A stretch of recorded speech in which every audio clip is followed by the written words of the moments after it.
শাক বাজি দাও, শাক বাজি দাও, শাক বাজি দাও, শাক বাজি দাও।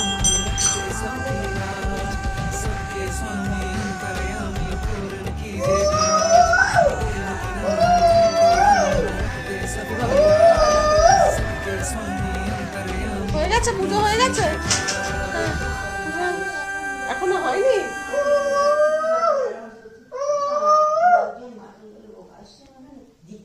ঠিক আছে, ঠিক আছে, এবার তুমি ইয়ে করো, এবার একটু প্রণাম করে দাও, ঠাকুর প্রণাম করে দাও, নম করে দাও। শাকটা রাখো, শাকটা রাখো।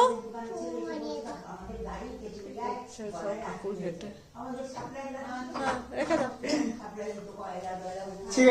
ওই গ্লাসটা এখানে তুলে, ওই জলের ওই গ্লাসটা তুলে রাখো।